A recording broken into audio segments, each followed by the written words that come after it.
Sinclair and Dr. Jeff Melton. Dr. Robert C. Sinclair, Advisory Director, Global Mining Sustainability. He is a former full professor of psychology, Melton University, Canada. He advises several scientists and governments worldwide in the area of pandemic control and public health. He is a member of an international team addressing COVID-19. He is also on editorial boards of several international peer-reviewed journals, and he does all this work voluntarily as a contribution to the society. Along with him is Dr. Jeff Melton, who is a Ph.D. in social psychology from the University of Illinois. He did his postdoctoral fellowship at the Indiana University. He served as visiting and adjunct faculty and presently is an academic editor. He has launched his own firm, Ocean Editors, in 2018. Since pandemic, his research focus is on social psychology of public health and research. They both are going to present the Kurt Lewis Memorial Lecture. Over to you, sir. So, anyway, the title of our talk is The Freedom to Get Sick and Die, How Culture and Ideology Drive Responses to the Pandemic. And we kind of got the idea for this body of research when we observed that there were just vast differences among different countries in the world in terms of their rates of COVID infections, confirmed infections, and deaths. But before we start, actually, since this is the Kurt Lewin lecture, neither Bob nor I, as far as I know, Bob didn't either, met Kurt Lewin. But I did come across an interesting anecdote that kind of relates to Dr. Levine, so I wanted to just briefly share that. Full screen? Can you make it full screen, please?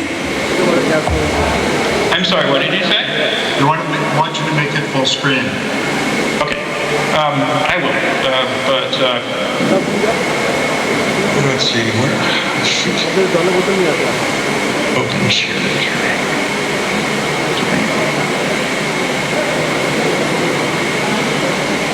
Okay, so Dr.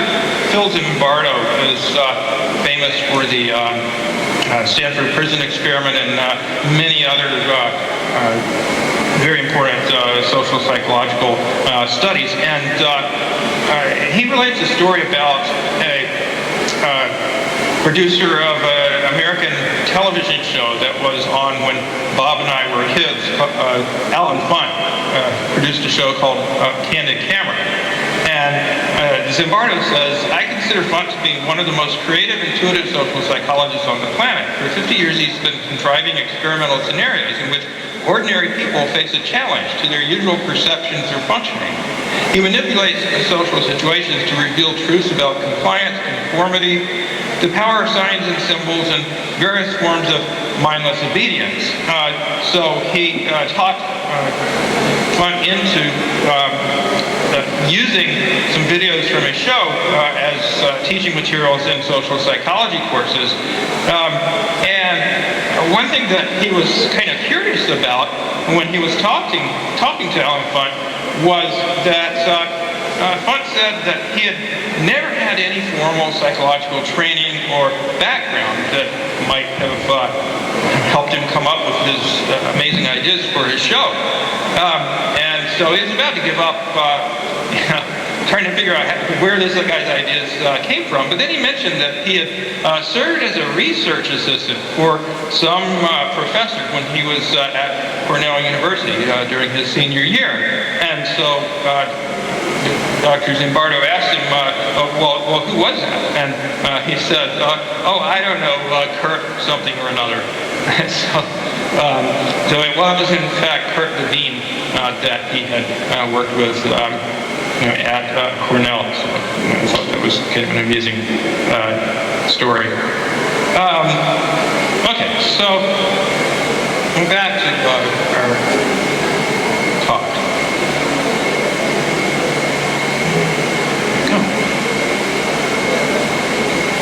So full screen. Just do slideshow, and then from beginning. Slideshow, yes. Sorry. I don't do these much. Slideshow is the one that's highlighted in there. There you go. Okay. All right. So One of the things that Jeff and I got interested in was the difference between collectivism versus individualism when we started looking at countries' responses to the pandemic. And so let's just define the difference between collectivist and individualistic cultures and countries.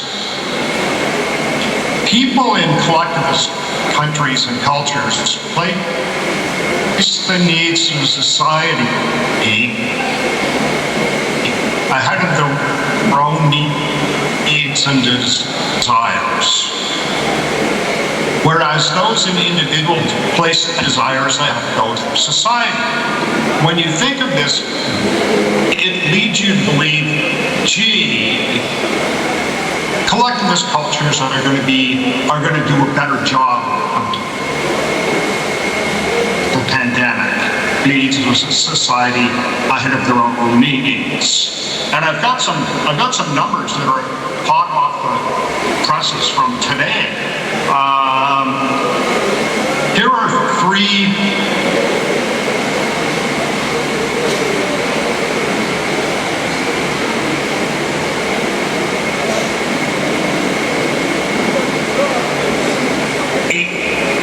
individualistic COVID deaths with about 3 million people, had over 500 today. Canada, which has about 37 million people, had over 130 COVID deaths today. India, a collectivist country that has 1.5 billion people, had 1 COVID death today. Philippines, another collectivist country, 113 million people, had 5 COVID deaths today. And Sri Lanka, with 22 million people, another collectivist country, had 0 COVID deaths today. So, even as the pandemic has drawn on, we're seeing these differences still coming through between collectivist and individualistic cultures. Yeah, and of course there are other factors involved. Depends what type of government a country has, what sorts of policies they pursue. Economic factors push countries, for example, to open up, bring in COVID infections, even if they are more collectivist and would prefer to take more actions to protect each other. Things like people's age, of course, play a big role in how much damage COVID can do to them. So countries that have younger average ages of their population typically have lower rates of COVID death most of the time. Even when you factor in things like that, we find big differences between collectivist and individualistic countries. Here's a scene from a bar in South Dakota in the United States, which is, of course, as Bob mentioned, an individualistic country. This was early in the pandemic. So there's no vaccines at this point, yet all these people are crowded indoors, not wearing masks, and this was a disaster. It was a super spreader event. Contrast that with this scene from Bangkok, Thailand in 2020. You know, there's nobody in that picture that's not wearing a mask. Well, maybe I see one there, but okay. Anyway, we gathered data from 140 countries. We'll see in a minute. The majority of the world's countries are collectivist, something like 30 individualistic and 110 collectivist countries, and compared them in terms of their rates of COVID infection and death, and the policies that they pursued, as well as some aspects of their individual conduct. So, but before we get to that,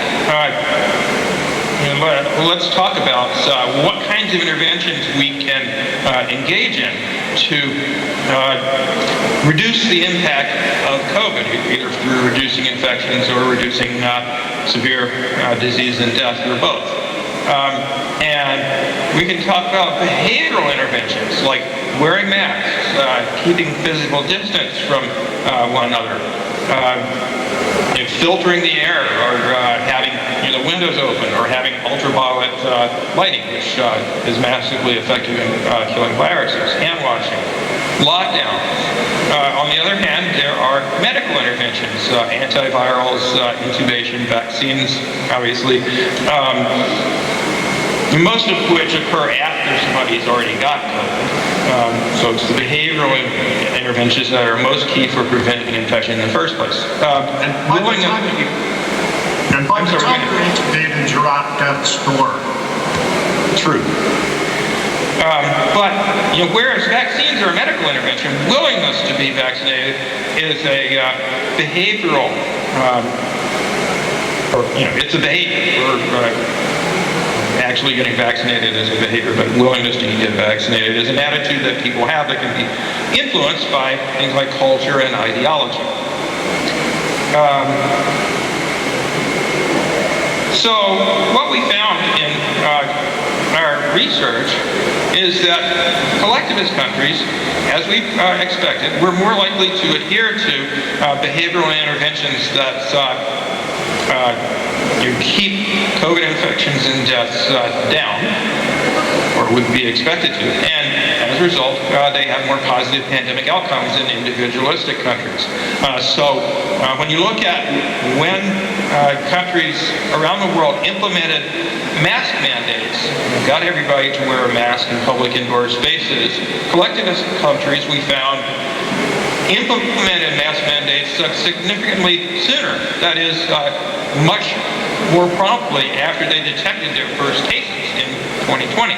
They implemented lockdown-type measures, such as controlling entry into their borders and keeping people home from work, keeping kids out of school, and so on, sooner as well. There was also less resistance to public health measures such as mask mandates, whereas in the countries that Bob and I are from, there were huge protests, even from very early on in the pandemic, against things like mask wearing or lockdowns or later vaccines. And that tended not to happen very much in countries like India or China.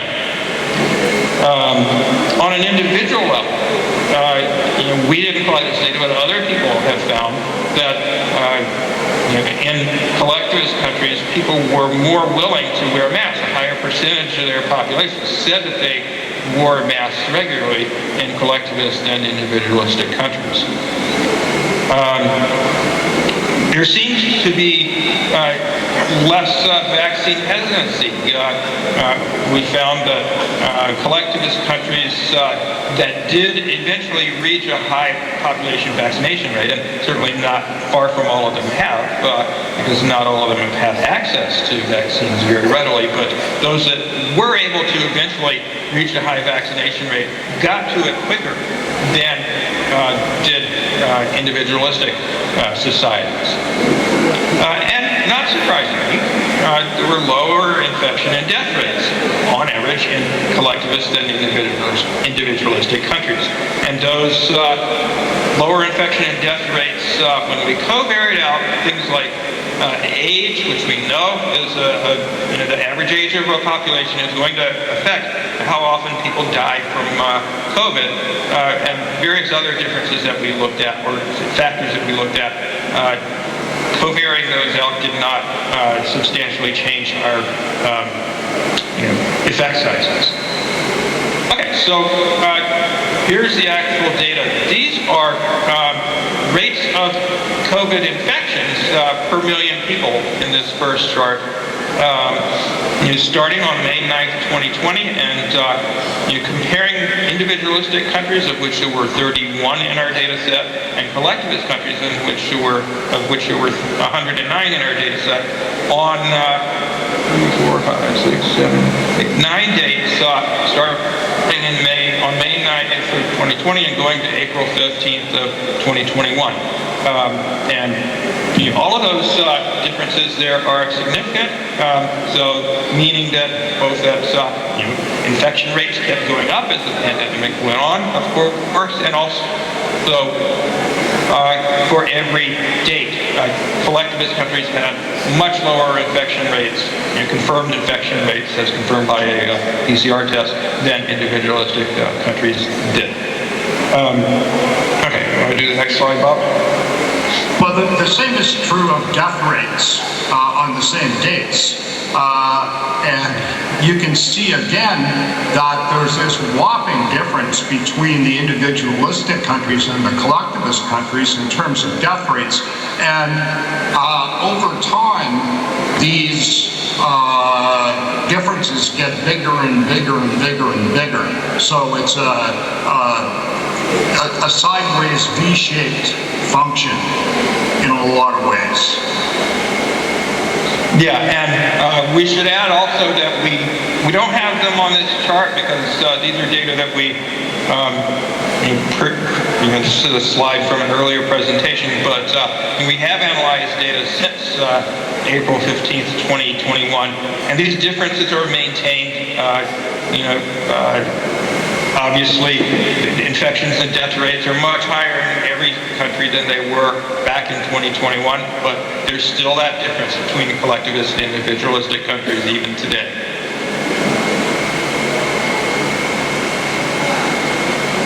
So go ahead. One of the questions we had was. You want me to go forward? I'm just going to go to the next slide. One of the questions we had was, what happens when you look at political ideology within individualistic countries? And liberal ideologies are less extremely individualistic, although they're still individualistic. And when I say liberal, I'm not talking about classic British liberalism. I'm talking about being centrist or left of center. And conservative ideologies tend to be extremely individualistic. And this led Jeff and I to think, gee, maybe we'd find the same kind of differences that we found between individualistic and collectivist countries in liberal ideologies versus conservative ideologies within individualistic countries. Yeah, and of course, as we both happen to live in individualistic countries, we can see this happening around us. We read the news, we saw that, the scenes from whatever that town in South Dakota was, where everybody was having a wild party. 200,000 people gathered in this little hick town in South Dakota, giving each other COVID. Most of them were, more conservative type from what we could gather. South Dakota is a very conservative state, and that was the general pattern.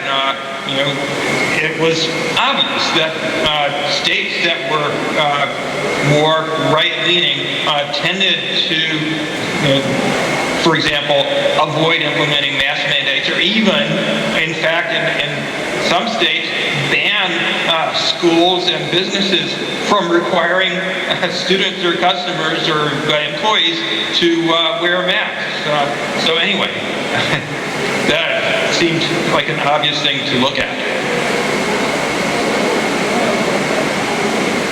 So the first study that we did involved Canadian data, and what we found was there was a higher infection per million rate and death per million rate in conservative-led provinces. So provinces would be like states in the United States. And these differences increased over time. Conservative provinces had higher infection per million and death per million rates in long-term care facilities. Conservative provinces had more business insolvencies, took longer to introduce mask mandates, allowed more people at religious gatherings, and took longer to introduce interprovincial travel bans, or they had none. Hey Bob, could you say something about the business insolvencies?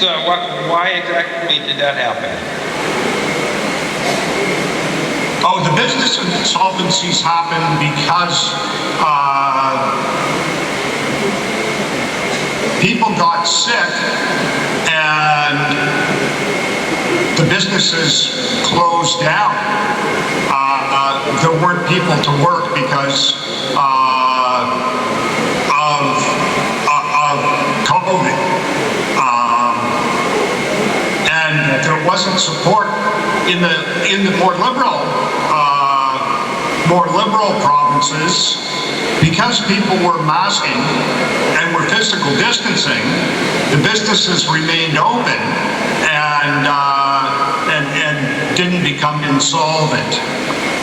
Well, were there not differences in policies as far as giving businesses financial help from the government by province? Yes, Okay. there were. Yeah. Okay. The liberal ones gave more support to the business community. There were more protests against mask mandates, more protests against lockdowns, and more protests against distancing mandates in conservative provinces.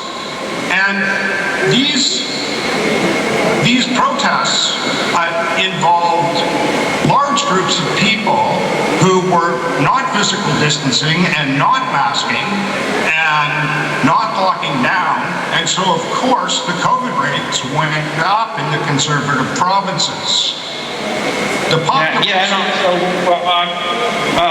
You may have heard even over there in India, because it was worldwide news, that there was a gigantic protest in Canada involving truckers, or people who said they were truckers, or had trucking firms, blockading downtown Ottawa, the capital of Canada, and they were bound and determined to force the government to get rid of vaccine or mask mandates, to never have any lockdown measures or any of that again. And they actually physically attacked people that they saw wearing masks. That's how extreme they were. Yeah, it was pretty crazy.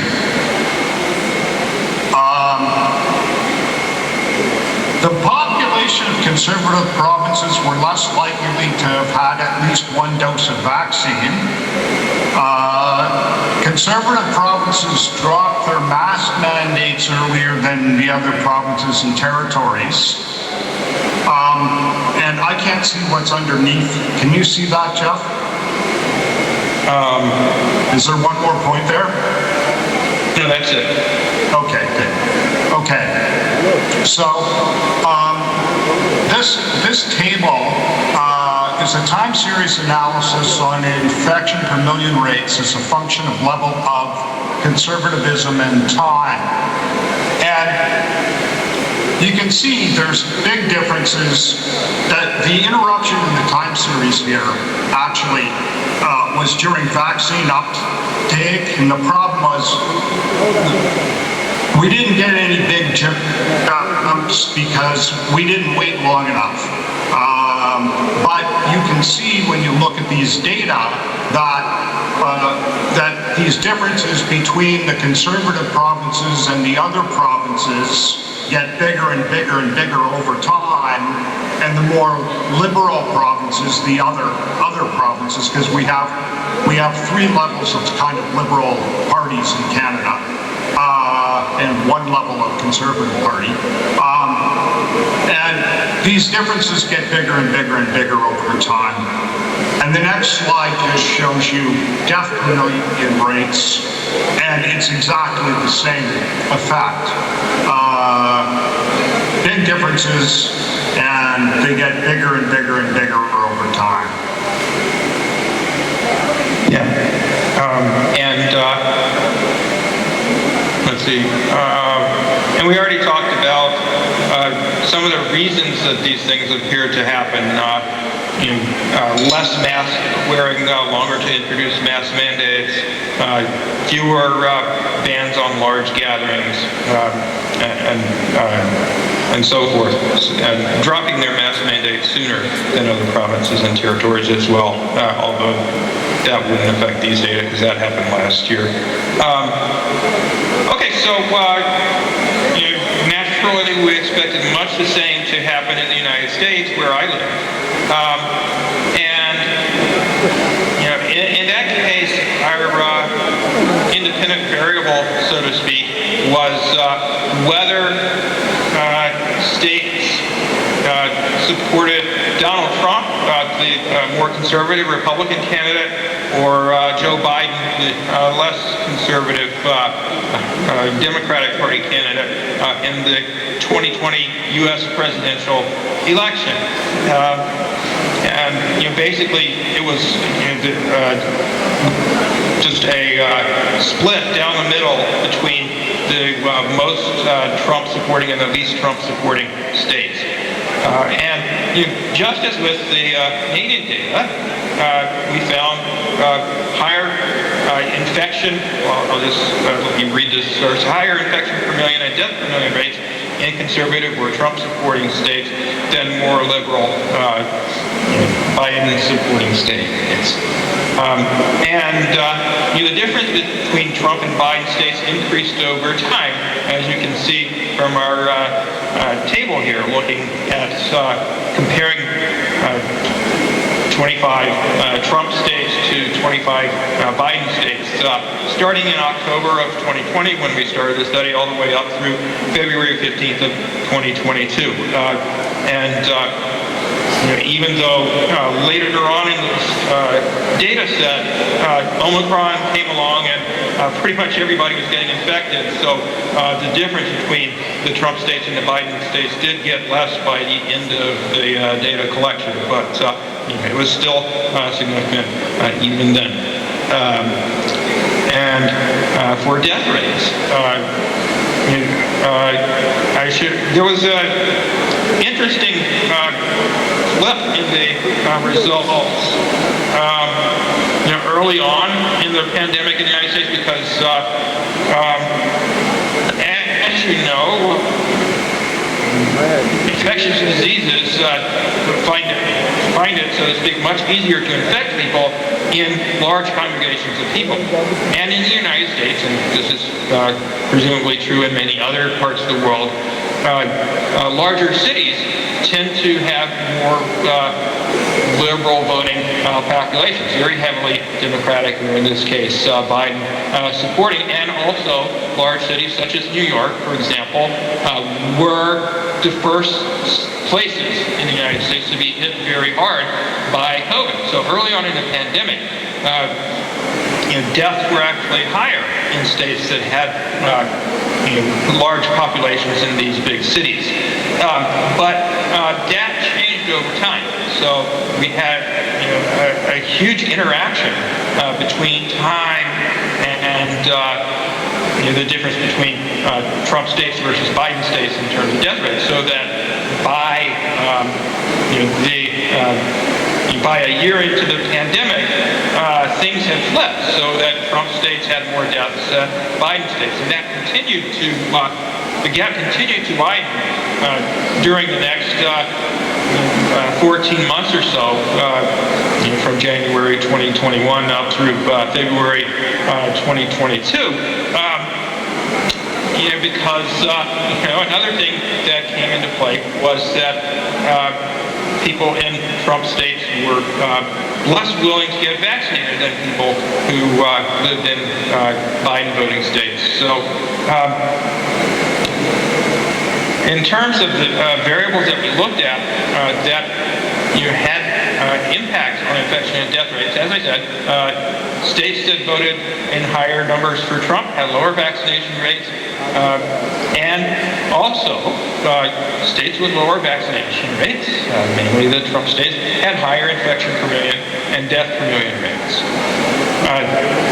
States that voted for Biden implemented mask mandates sooner than states that voted for Trump. Same thing that has happened in Canada, and they kept them in place for longer than Trump states. 8 Trump states never implemented statewide mask mandates, and both the length of mask mandates and the timing of mask mandates, that is, how early they were implemented, were related to infection per million and death per million rates. And mask mandates were generally implemented in the summer of 2020 because early on, places that had high COVID infection rates simply locked down, so they didn't worry too much about masking because people weren't going out a whole lot for the first couple of months. Biden states also implemented closures of non-frontline businesses and stay-at-home orders for longer periods of time than Trump states, and 7 Trump states didn't issue stay-at-home orders at all.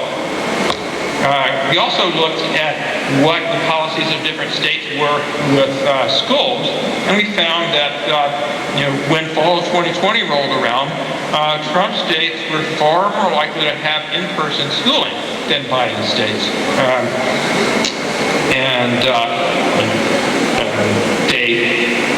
if they hadn't had in-person schooling, they returned to it more quickly than the Biden states.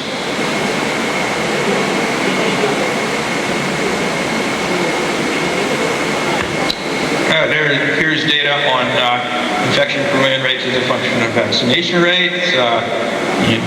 Significant differences throughout the study here, although they get less as Omicron comes along in March of 2022, because that's infecting people regardless of whether they're vaccinated or not. But death rates continue to be vastly different in states that had low versus high vaccination rates, much higher in the low vaccination rate states. And the effect is substantially more pronounced in the 10 most and the 10 least vaccinated states.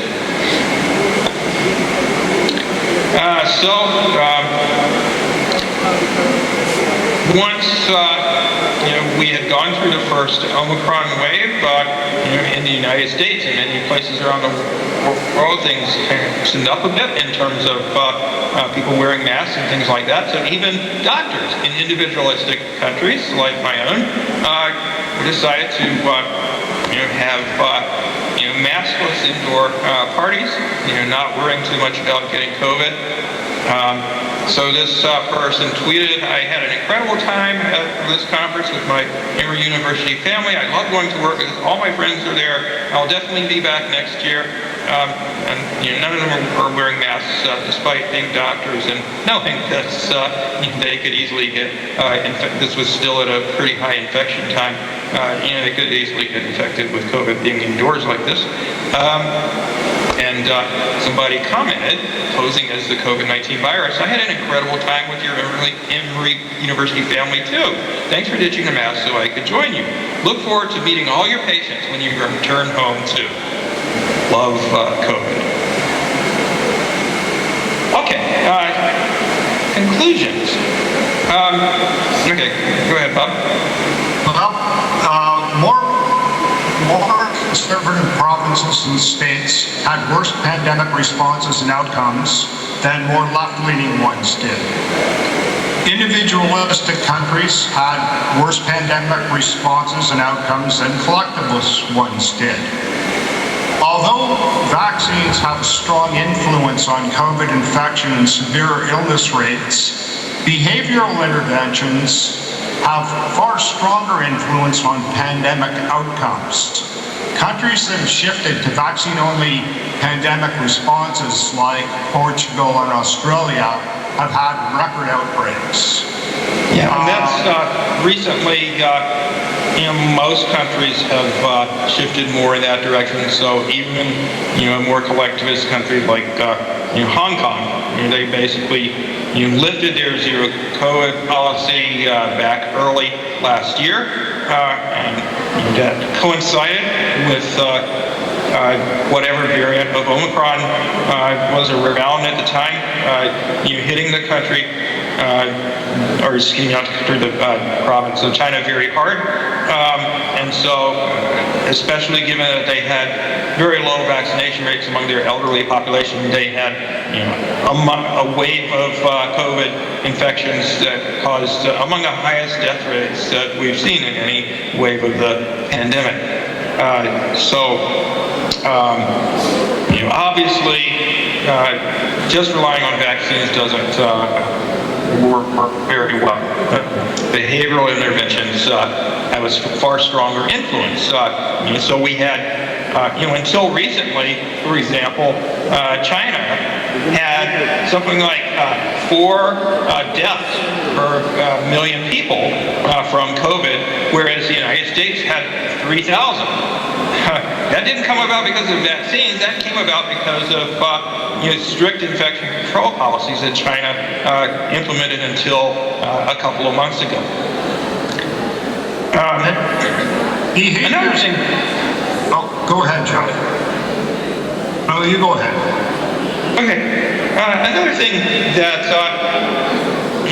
we need to take into account is that behavior such as vaccine uptake and mask wearing has not only been influenced by culture, by I really don't want to get grandma sick, so I'm going to wear my mask and I'm going to get vaccinated and just be careful because I care about family and friends a great deal versus people who in more individualistic countries are less likely to think about that, although as we showed, it varies depending on political ideology. But there's been a lot of misinformation, unfortunately, about vaccines, about masks, basically to the effect, they don't work, or vaccines are very likely to give you heart inflammation, which compared to COVID, that's not really the case. This misinformation is more prevalent in more conservative areas and more individualistic countries. But I follow the Chinese media. I read English language Chinese newspapers, and I see some misinformation there. Where just recently, when they've opened up, there tends to be this general belief among people in China that Omicron is very mild, and you get it once and you're not going to get it again. We can go back to normal, and so on and so forth. And obviously that's not really true because here in the United States, for example, last year, the overwhelming majority of the cases were the Omicron variant. We had over 260,000 people die of COVID. We have obviously a small fraction of the population of India, so that's a huge number of deaths. So anyway, go ahead. There was, just days ago, a study came out in Canada, and again, remember, we're only talking, we've got 37 million people in Canada, that showed that misinformation caused about 3,000 deaths and the wasting of over $300 million worth of medical care in the medical system. So if the misinformation had not been there, 3,000 people would still be alive, and the medical system would have saved over $300 million. Yeah, and in addition to that, although Canada has over an 80% full vaccination rate, and had that for all of last year was in fact by far the year with the highest death rate of from COVID of any of the 3 years in the pandemic. And the pandemic's not over. That's the big thing, right? The big thing is the pandemic isn't over. Yeah, it's certainly not. And that reminds me, the chief of China's Centers for Disease Control, the chief epidemiologist, said that China based its change in approach back in November and December, and then some more changes in January, on the fact that COVID deaths had declined so much around the world, and said that they waited to end zero COVID and open up until deaths averaged less than 10,000 per week worldwide.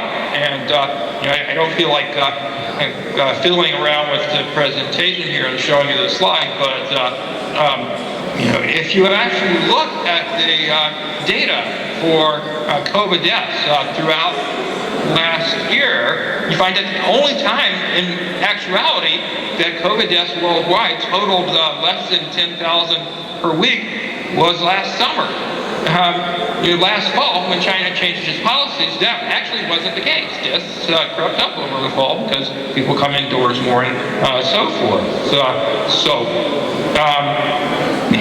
In short, we really have to take a comprehensive approach to trying to bring COVID under control and get quote-unquote back to normal, because things are definitely not back to normal right now. One thing that public health professionals here in the United States and Canada have been trying to beat people over the head with is, look, 150 years ago, we had a huge problem with waterborne infectious diseases. Our water was dirty. It was full of viruses and bacteria and so forth. So, vaccines are great. Some of the diseases that are carried by this route are, significantly preventable by vaccines, but really you have to clean up the water. So that's eventually what countries that could afford it wound up doing, and the rate of waterborne diseases was greatly reduced. But we're not at that point in our evolution in thinking about airborne diseases like COVID. But the same principle applies. Open your windows if it's warm enough. Have air filters. Improve your building's ventilation system. Implement ultraviolet lights, which are very good at controlling, at killing viruses. So you really have to just as an aside here, at the World Economic Forum that they just had in Davos, they had all of these, government officials from all over the world. Well, they had implemented all of these ventilation programs that they're not implementing in their own countries. So, the schools in Canada don't have these ventilation systems, and it's the middle of winter here. So, the windows aren't open. The other day it was 22 below 0 Celsius. So you don't have your window. But so they know. These governments around the world know what needs to be done, and they're just not doing it. Yeah, well, I don't know if they're necessarily, obviously the people who organized this conference are very aware, and so they had everybody test for COVID before they came there, and they made sure everybody was vaccinated, and at least the staff at the conference were all required to wearing masks. The people who attended the conference weren't, although many of them, but they had good ventilation. They had air filters in every room, and on the other hand, you look at a section of the U.S. Congress, not a single senator or representative is wearing a mask at this point in time. I don't know how good the ventilation system is in the U.S. Capitol. Probably not that great. So there's a ways to go in terms of both awareness and implementing a comprehensive approach to truly bringing COVID and other airborne infectious diseases under control. Thank you. Okay. Anybody have any questions? Presentation. Thank you, sir.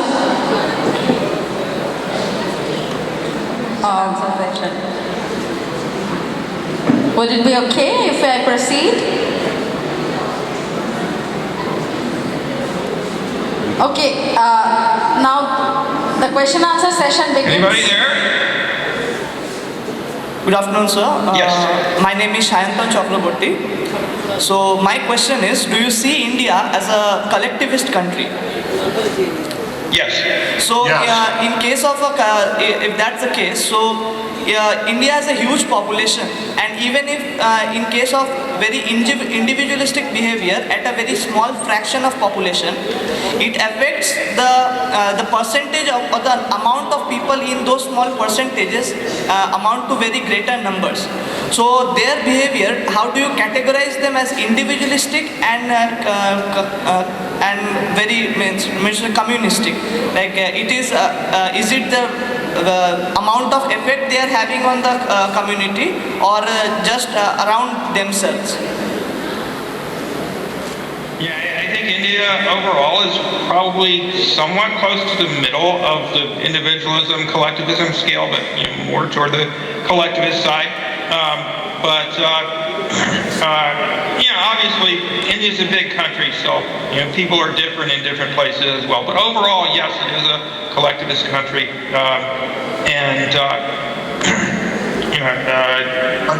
obviously, I haven't had a chance to specifically examine India's policies in great detail, but it seems to fit the pattern in terms of rates of infections and deaths, and when the government implemented mask mandates and other pandemic control measures. Unfortunately, in some senses, the whole world is becoming slightly more individualistic on average, and your concern is a good one.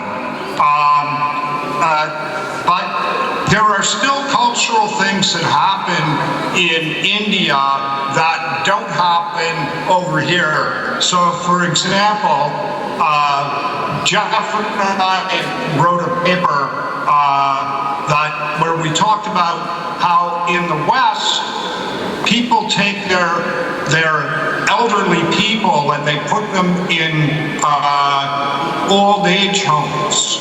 Whereas in places like India, the extended family lives in your household. So they're less likely to get COVID, because what's happening is when we put people in old age homes in North America, COVID hits the old age home and it kills, thousands of old people. So the only Western country that is considered collectivist is Greece. And Greece was doing a good job at the beginning of the pandemic, and then they figured they couldn't last economically if they didn't bring tourism back, and it was a nightmare. Everybody from Europe flocked into Greece, and Greece just got killed by COVID. Yeah, and also Bob makes a good point that in general the world is becoming more individualistic because individualism is associated with becoming more developed, industrialized, and wealthy, and certainly that's happening in global South countries like India. To varying extents. But also another important thing that we looked at in our collectivism individualism paper was the policies of different governments that may or may not go along with the cultural orientation. So in Brazil, for example, which is a very collectivist country, you had this fascist loon, Bolsonaro, being their president.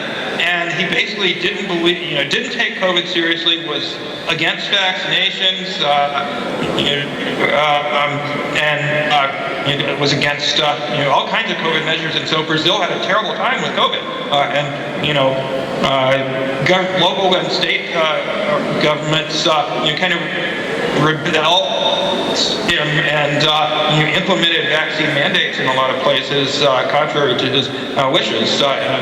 Brazil eventually achieved a very high vaccination rate, and that, among other things, brought their COVID rates down. But they had a terrible time because they had bad leadership. But all of Asia, to be honest with you, all of Asia, from west to east and north to south, has outperformed the West incredibly in terms of response to the pandemic. But remember, the pandemic's still not over.